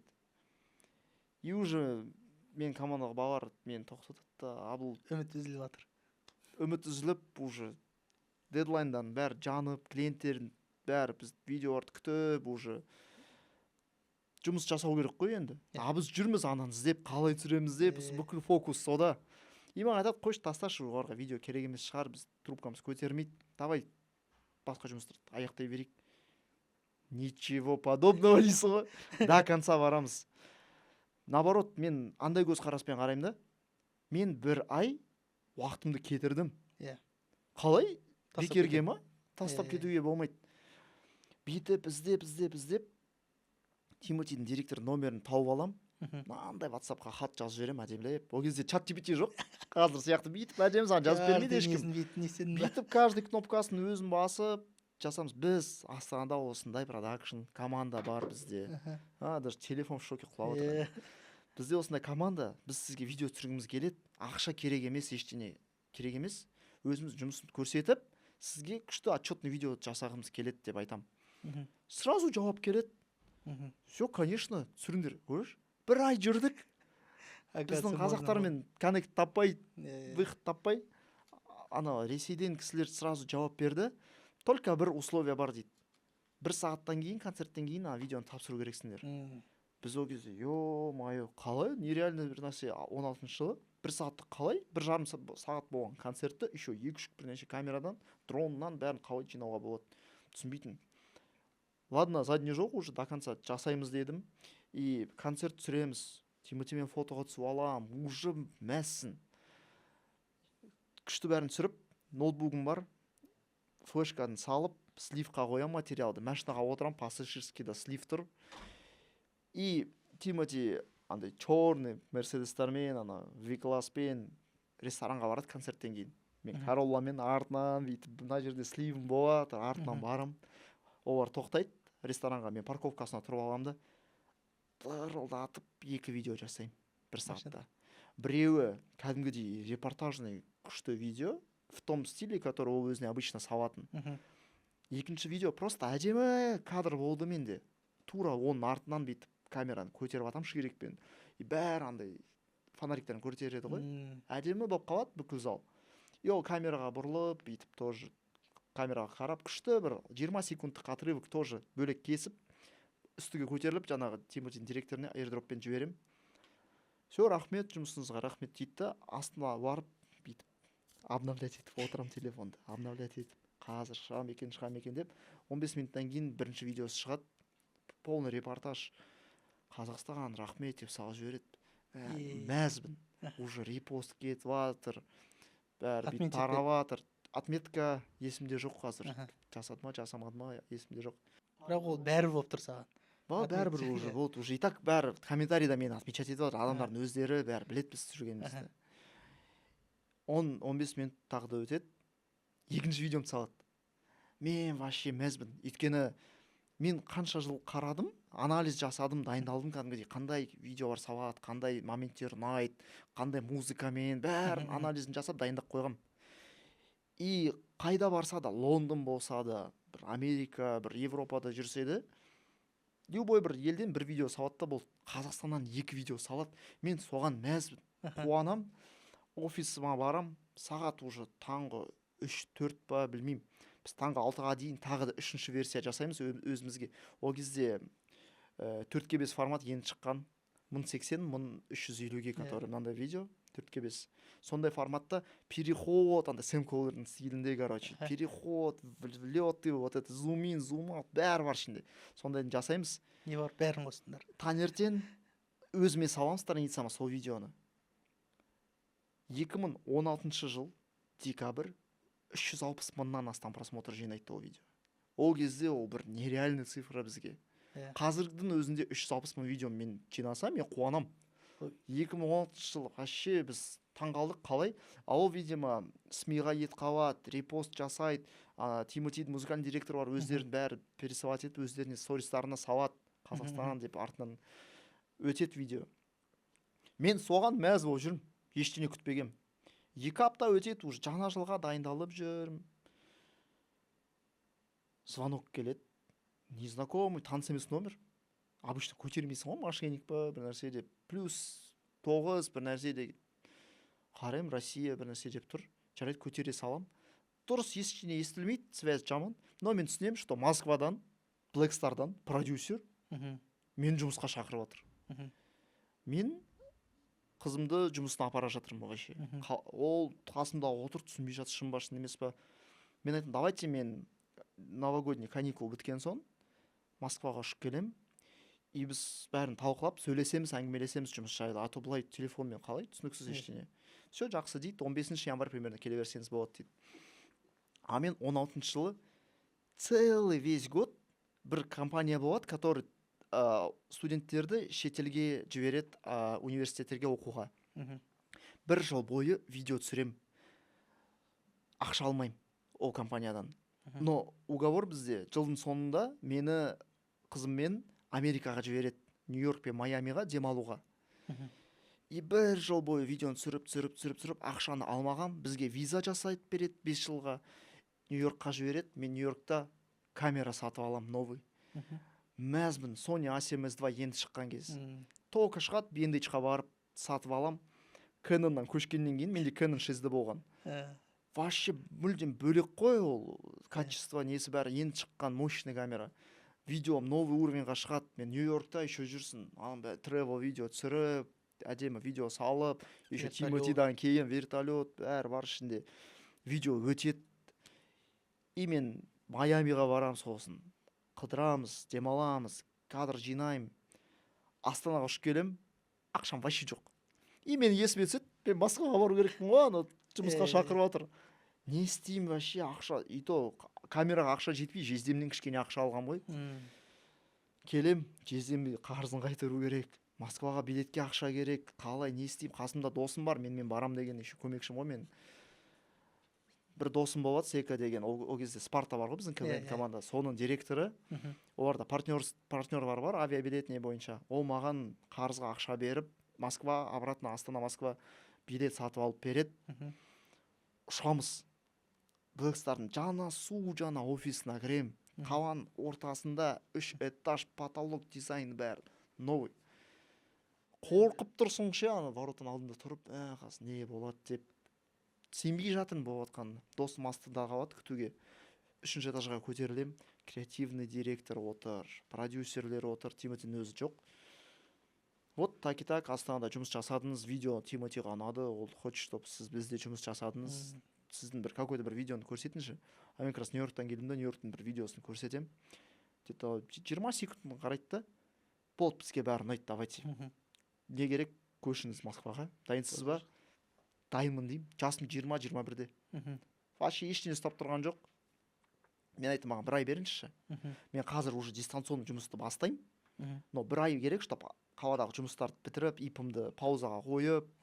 Кстати, ол кезде тоқтатпаған, паузаға қойдым, білдім, что когда-нибудь қайтып келетін. Паузаға қоям, солай договорились. Астана келем, достарыма бәріне ақырында байта бастаймын. Ешкім сенбейді. Сосын бір кезде бүйтіп кафеде отырмыз. Мен Егор Криттің видеосын монтаждап отырмын. 17-ші жылдың январі, ешкім сенбейді ондайға. Ол кезде звезды ғой, только хитовать етіп жүрген кездері. 1 ай өтеді, бәрі жұмыстарын бітіремді, Москваға көшем. Қызыма айтам, мен бәрін дұрыстап дайындап қоям. Бірінші жалақымды алам, квартира тауып алам да, сосын сені алып кетем деп, солай келісіп кетем. Барам жұмыс, ешбір танысым Москвада жоқ. Ешкім танымаймын. Жұмысқа барам, бәрімен танысып, не істеу керек, қалай, каждый маманмен аншақты мықты команда ғой. Танысып алам, 1 ай өтеді, әрең дегенде квартира тауып, нетіп, бүйтіп жүріп, қайтып Астанаға келіп, уже киімдерін бәрін алып кетем. Қызыма сырғасын салып, ата-анасымен, әжесімен танысып, атасымен алып кетем өзіммен. И осылай жұмысымды бастаймын 17-ші жылы февральда. Жоқ. Сол кезде шынымен де андай ғой, международный деңгей. сол кезде басталып кеткен күтпегем. Мен ең бастысы осы жерде айтып кететін болсақ, мен ақшаны ойламағам, мен Москваға көшем деп ойламағам, мен Тимотидің командасында жұмыс жасаймын деп ойламағам. Мен мақсатым біздің команданың жұмысын көрсету. Шетелдік деңгейде, хотя бы Қазақстанға біз қалай жасай аламыз. Сондай мақсат болған. И когда сенің мақсатың ақша болмаған кезде, айтады ғой, Құдай саған өзінің жолдарын дайындап қояды. Мүмкін сен даже білмейсің, ойламайсың, несі саған дайындалып тұр деген сияқты. Мен де соның ешнәрсесін ойламай, просто мүмкіндігінше не келеді, тырыстым, жақсылап от души жасауға. Қолыңнан не келеді, соны істей бердің. Алла күтпеген жерден рисктандырды. Тура солай Blackstarға жұмысқа түскен кезде 1 жыл бойы жұмыс жасаймын. Бізде қазақтар сондай ғой, жалпы жұмыс істесе жандары ашып. Менде мысалы басқа компаниядан, тоже Blackstar'ның ішінде группа компания үлкен ғой.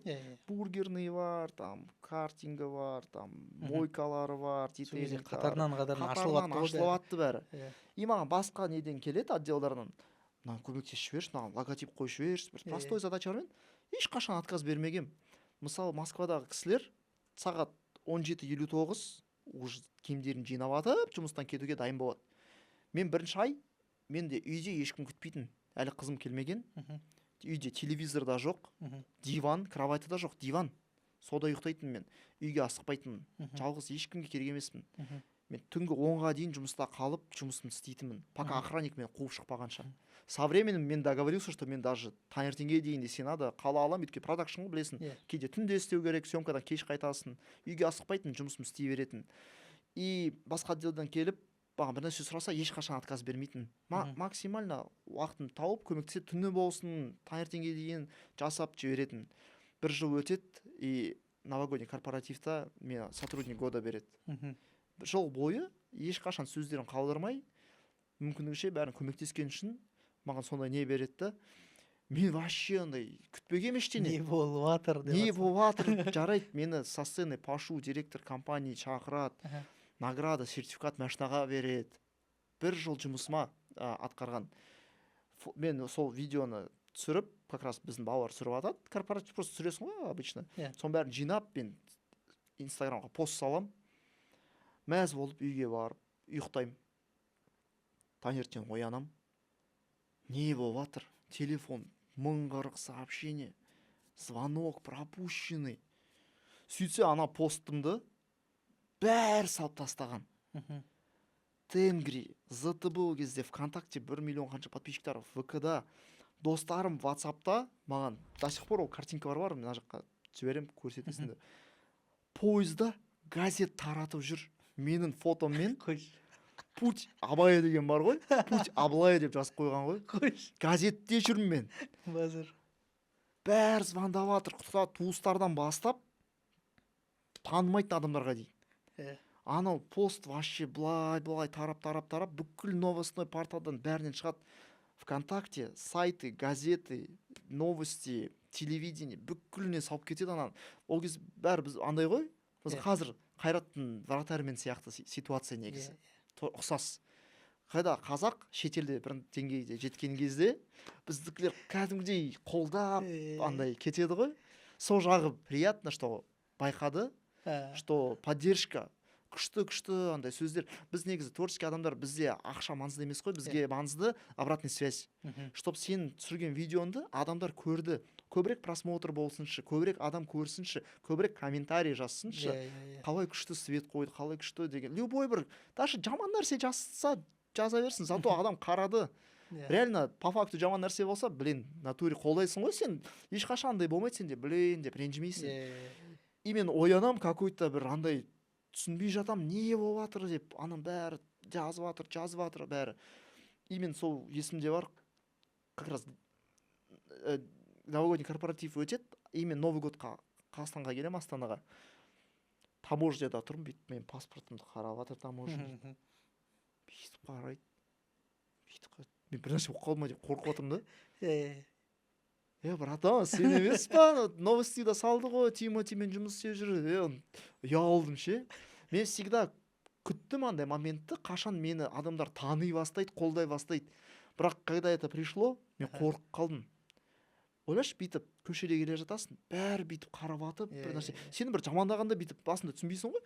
Неге саған адамдар қарап жатыр, бір нәрсе дұрыс емес па, андай бүйтіп қорқасың ше ондайдан.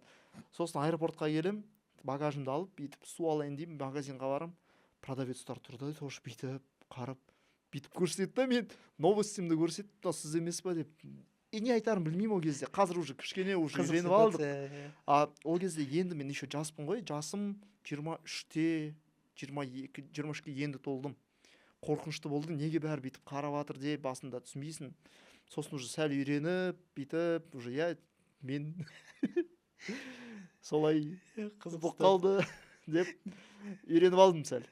Менен андай болған, тура жаңа енді сіздердікіндей андай международный деңгейде емес. Біз курс бердік қой, Қыранталапбекпен бірге біз курстар бердік. Сол кезде курста көп спикер болғаннан кейін кім курс өтті, солардың бәрі мені тани бастады. Сол кезде енді жарайды, жаңа суретке түсу, тану деген. Бір күні бачыт болып, өзі шашым ұзын бүйтіп түйіп жүретім артыма. Ұзын, еще шашым өскен сайын бұйраланады. Сонымен ұйқыдан тұрам, бачыт обедте. Үстімде шорты, үстімде футболка уже. Үйде кие салатын футболка. Еще дала суық. Сон курткамды іле салам да, астындағы магазинге түсем ғой, короче. Еще бүйтіп бачыт болып жатты. Еще алып атқан чипсы мен макси чай, короче. Бір андай не емес. Семечки ма, ролтон ба, сондай бір нәрсе алып, кассаға барып, бүйтіп тұрсам, ана продавец видео қарап отыр ғой, видеода біздің курсты өтіп отыр, мен сөйлеп отыр, короче. Мен осы кассаның алдында тұрым, короче. Кассаның алдында тұрымда екі вариант. Либо қазір ол мені танымай қалады, бәрі күшті болып мен өтіп кетем, либо дәл осылай мен артқа жүрем да, заттар орға қоям да шығып кетем деп. Осы екі тубиттап тұрған кезде ана бүйтіп қарады да, әкеліңіз деп, ол видеоны курсты көріп жатыр, короче, осылай. Әке деп заттарды салып жатыр, пиқ деді, бүйтіп қарайды, короче. Мен біттім дедім, осы жерде елки-палки дедім. Ана жақта успех туралы айтып жатсың ғой. Ана жақта пипец ғой. Сіз тұртта маған, сіз абу емессіз ба дейді маған. Абумын. Сіздің как раз курсыңыз өтіп жатырмын дегенде, қасындағы бір продавец екінші апа келді, жүгіріп келді, қарайды да, сонда сіз Қыранталапбек сіз ба дейді ғой. Жоқ, мен Қыранталапбек емеспін. Короче, жоқ, қуазым ба деп, ана ұрысып жатыр. Қыран емес, бұл абу ғой бұл. Сізді ана жерде маған енді тілектер, енді қазақтар күшті тәте екен, ашық, сіздердің сабақтарыңыз деп жатыр ғой, мен кетуге кете алмай жатырмын асығып. Рахмет, қолымда макси чай, чипсы, ролтон, семечки. Все, жақсы, рахмет. Содан кейін магазинге ең әдемі киімдерімді киіп баратын болдым ғой, үйден түскен кезде. Мусор лақ тұрған, показ мод ба қазір? Сол ғой, Луи Виттон пакеттермен. Мен сол кезде түсінгем, оказывается, типа ол жағы да бар, енді андай ответственность деген бір жағынан. Сен ана видеодағы да адамға сен соответственно болуың керек екен да, оказывается. Имидж деген нәрсе бар. Менде қызық ситуация болған, есіме түскен қазір. Ешқай жерде айтпаған вроде тоже. Короче, сол Москвада жұмыс істеген кезде мен өзім түсірем, өзім монтажымды өзім жасаймын ғой. Енді монтаж жасауды білесің ғой. Бір өлеңді или бір какой-то сөзін YouTube выпуск болса, қайталана береді, тыңдай береді, жатқа білесің, қай жерде пауза, қай жерде склейка, музыка басталатын. Бізде квартирамызда, ол уже бірінші квартира емес, уже екінші или үшінші ауыстырған квартира Москвадағы. Стена бар андай, слышимость тонкий да. И мен таңертең ұйықтап жатырмын да. Бір кезде тыңдаймын, менің видеом болып отыр. Мен түсінбеймін. Қайдан шығатыр? Тұрып алам. Маған, может, приснилось деп ойлаймын. Жоқ, әлі болып отыр, уже ояндым. Қай жақтан шығады, может, бір жерден отым қосып кетті ма, үйді аралап шығам, жоқ. Бүйтіп стенаға жақындаймын, сосед қарап отыр мен видеомды. Уже шыққан релизға. И мен жатқа білесің ғой, звуктарын, анда бір артистің бір видеосы. Сөйтіп прикольно деймін да, уже менің видеом, уже до того сосед қарап отыр, сен оны бүйтіп. Еще ол саған мешать етіп отыр ма? уже естіп жатсың ше ананы типа уже біліп тұрсың мынау менің видеом ютубтан қарап жатыр деп сондайға дейін барған ғой прикольно өз видеоңды одновременно приятно и неприятно деші анау уже оятып естіп жібергені шаршағансың ғой уже ана звуктардың бәрін музыкасын басқа жоқ. Жалпы енді осы Тимоти мен Тимотидан кейін жалпы қалай саған әсер етті осы не былай қарағанда қазір может одан кейін мен түсінгенім мен ол кезде жалпы бүйтіп барып қатысқаным жұмысқа орналасқаным бекер болмаған өйткені қазір маған ондай предложение түссе мен уже ойланамын блин менде балам садикқа апарып жүрмін каждое утро садик бар 2 балам бар анау мынау қазір бір жаққа көшеміз Америкада любой жаққа шақырса ойланасың ғой ананың бәрімен не істейсің пәтерім бар жанұям бар өз апарам уақытымен бар болды деген дейсің өз ғой. уақытымен бәрі болды ол кезде енді ештеңе ұстамаған и ондай опыт Қазақстанда ешқайда ала алмайтын едім ол кезде өйткені любой бір рекламный болсын клип болсын сахнаға барасың 100 адам площадкада ең мықты режиссерлар Худяков продакшн ол кезде жұмыс жасайтын анандай опытты қазір ешқандай ақшаға ала алмайсың ол кездегі опытты біріншіден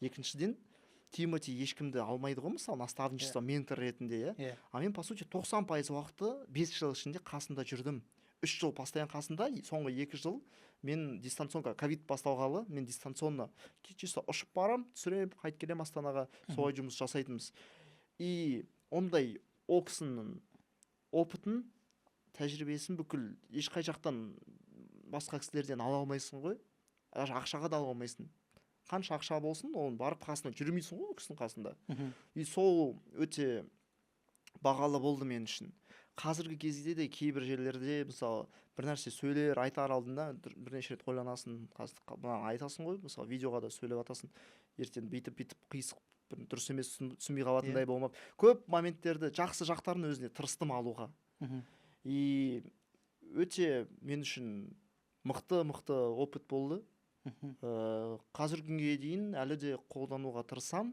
и өз командамды өз балаларымды стараюсь үйретуге мен үшін командам ол тек қана жұмысын тезірек бітіріп кете бер деген нәрсе емес бүкіл проекттерге мен қатысам бағасына қарамаймын мысалы мынандай кішкентай проект болса мен қатысам өздерің жасаңдар деген ондай жоқ в любом случае менен бәрі өтеді мен өз көңілімді бөлем и менің командам ешқашан ұялмайды маған келіп совет алуға мысалы даже жұмысқа қатысты емес келіп бір нәрсе тұр мен көріп тұрамын мысалы что-то настроениесі болмай тұр мен өзім барып психолог кішкене ретінде отырып көріп тұрмын бір нәрсе болып қалды айта бер не болып қалды не керек қандай көмек керек ақша керек па неме бір звондау керек па бір нәрсе шешіп беру керек па маған бәрібір емес командама и мысалы Тимотимен жұмыс істеген кезде көп рет қызық моменттер болды мысалы бір съемка болып жатады түнгі 3-ге дейін площадка бір клип түсіріп жатырмыз мен енді Москваға көштім андай целый сахна болып жатыр да и мен қызыммен жүрмін ол көреді да уже түн болып қалды и маған өзі келеді съемканы тоқтатып келеді да айтады абылай уже түн болды уже материал бэкстейдж жеткілікті түсірдім таксиға ақша берді уже метро жүрмейді мен білмеймін да сол метро жүрмейтінін таксиға ақша береді маған таксимен үйге барып жетіп типа бәрі нормально дейді да сондай мелкий моменттер өте көп болды 5 жыл ішінде командаға өте күшті отношениясы мысалы ең бірінші съемочный күніміз мен әлі де есімде бар февраль 2017 жыл дауа сұп-суық а мен келдім енді көштім да бір легкий кроссовкаммен куртка қысқы емес бір осенний сияқты күні бойы түсіріп жүрдім и уже кеш басталды да салқындап бара жатыр андақ жақта 100 адам площадка далада сцена гелик тұр Тимоти рульда отыр 2 ари тұр бір емес 2 ари тұр ғой Худяков тұр режиссер площадкада өзі жүр бәрі кипиш андай сцена білесіз ғой тайминг уақыт деген қысып жатыр уже түсіруге дайын тұрды бәрін тоқтатады да әйнекті ашады мен камерамен тұрмын бүйтіп сөйлеп тұрсың ғой мен ойлап тұрмын ол менің атымды да білмейді деп ең бірінші съемкамыз ғой әйнекті ашып абылай уже суық болып бара жатыр менің машинама бар да кофе ішіп ал чай ішіп ал жылынып менде охранадан сұрашы жылы стелькам бар соны аяғына салып ал да жылынып ал деп айтты маған ё-моё ол кезде мен атымды да білмейді деп ойлап жүрсем ол не то что кадрды там нені, сонда далада тұрған мені ойлап солай айтып жатқаны ең бірінші съемочный күні мен үшін показатель болды, что в дальнейшем жұмыс жағынан бәрі осылай жеңіл өтеді, и командаға ол өте дамивачей бүйтіп, мен мысалы даже ана жақта жүрсем де ол көздің шетімен көріп байқап жатады мен не істеп жүргенімді деген сияқты. И ол жағынан өте мықты қасиетті адам. То что өз команданы сеніп уақытыңды бөліп бәрібір емес командасына, сол жағы өте қатты ұнады. Сен де сол нәрсені қазір командаңа жасайсың. Тырысамын. Негізі Абылай андай айта беретін әңгімелер ше, мен отырып алып бір подкаст жетпейді, бір подкаст жетпейді, сөйлесе беретін. Жалпы қазір соңғы сұрақтарымыздың қойып тастайын. Жалпы Қазақстандағы біздің саланы қалай баға бересің? Біздің сала именно съемка жайлы ма? Съемка, продакшн, режиссура, біз қашан өзіміздің Ноландарымыз шығады, өзіміздің қашан Тарантиноларымыз шығады бізден, Ричиларымыз шығады деген. Менің ойымша уже соңғы 2-3 жылда өте қатты дамып бара жатыр. Өйткені мысалға алсақ, естіген шығарсың Хиггсфилд жайлы. Ең бірінші қазақстанский единорог компания балалар жасап жатыр. Искусственный интеллектпен күшті проекттер, жұмыстар, целый платформа ашқан, миллион пользователь ай сайын қосылып жұмыс жасайды ол программамен бүкіл әлемде. Уже мықты кейстар бар. Біздің балалар Netflixпен коллаборация жасап жатыр. Естіген шығарсың, Арманнан көрген шығарсың, Нұрлан Қоянбаев барған. Netflix Испания Қазақстанда түсірген кино ма, сериал ма, нәрсе түсірген. Уже сондай ақырындап болады. Или вот Астанада Том Фелтон қатысып, тоже бір кино түсірген мықты. Осындай, осы жылы жалпы Қазақстан жылы менің ойымша көп күшті жаңалықтар, Құдайға шүкір қуанып жатырмыз. Ең жаңалық сондай, каждый жаңалыққа, и кино, андай продакшн жағынан да қатты рост болып жатыр. Өйткені бұрын мысалы Астананы қарайтын болсақ, қатты көп съемка болмайтын. Қазір мен қараймын, постоянно сериал түсіріліп жатыр, кино түсіріліп жатыр, жаңа компаниялар келіп жатыр, кіріп жатыр, жаңа бір нәрсе ашып жатыр, жаңа ренталдар ашып жатыр, жаңа камералар келіп жатыр, жаңа техника, бәрі ақырындап өсіп бара жатыр. И жаңағы Нолан дейтіндей, бізде де күшті мықты специалисттар бар, просто оларды пока мүмкін байқамаған бүйтіп әлемдік деңгейде, бірақ бар уже. Мысалы, мен таныстарым Алматыда да, Астанада да өте мықты кино түсіреді, уже бүйтіп кадрларына қарасан, ничем не хуже Голливудтан. Тоже бүкіл техника бізде бірдей, тоже мықты камералар бар. Бірінші шетелді мойындату керек, чтобы Қазақстан мойындау үшін дейсің ғой. Мен ойымша осы келе жатқан 2-3 жылда өте көп өзгерістер болып, даже қазір көріп жатырмыз, Сәлем Entertainment қандай үлкен жұмыс атқарып жатыр, Джеки Чан келді, и мен естуім бойынша бізде кино түсіреді Қазақстанда. Джеки Чан деген бәрі білетін легенда бар, легендасы. Футболдағы Роналду сияқты болса, ол кинодағы Джеки Чан мықты каскадер, әрі актер кісі, бәрі білетін. И бізде кино түсірсе, ол не деген мықты деңгей показатель, әлемдік масштабта мен ойымша. Ең бастысы барынша қол салып, ақшаны ойламай, максимально бәрі қол салып, государство жағынан поддержка күшті болса, жігіттер түсіріңдер, қандай разрешение керек, қандай улицаны перекрыть ету, қандай сопровождение, полиция керек па, не керек, көмектесіп, сондай деңгейде жұмысты атқарсақ, атсалысып бәріміз бірге. Сол кезде реально не стыдно болады жасаған жұмысқа, если ол әлемдік рынокқа шығып, Қазақстан осындай деп оны көрсетсе, күшті болады ғой. Құдай қаласа, соған жетеміз деп ойлам. Өзің қашан кино түсірейін деп отырсың? Өте көп сұрақ қойылады, мен қашан кино түсіретінім жайлы. Мен ойымша, мен әлі дайын емеспін киноға. Айтып кететін болсақ, алдыңғы жылы мен ең бірінші опытым болды полный метрда. Креативный продюсер ретінде өз жұмысын барынша жасап, көмектесіп, не істей алатын істеп, өзіме қызық болған, қалай процесстер болады. Жарайды, мен түсінем, препродакшн, продакшн, сосын киноның монтажын бәрін білем. Ары қарай не болады? Қайда бару керек анан? Дискқа саласың ба, жесткий диск, кімге апару керексің киноны, қалай датасын таңдайсың, қашан релизға шығады деген сияқты. Соның бәрі қызық болды да, соның бәрін өз басымнан өттім.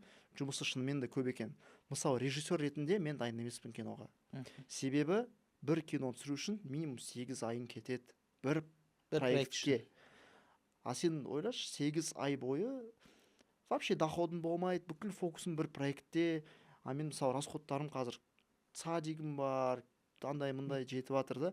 И мен пока дайын емеспін. 8 ай только бір проектпен айналысып, еще гарантия жоқ оның ақшасын сен ақтайсың ба, ақтамайсың ба. Өте қиын сала, шынымен шындық керек, өте қиын сала.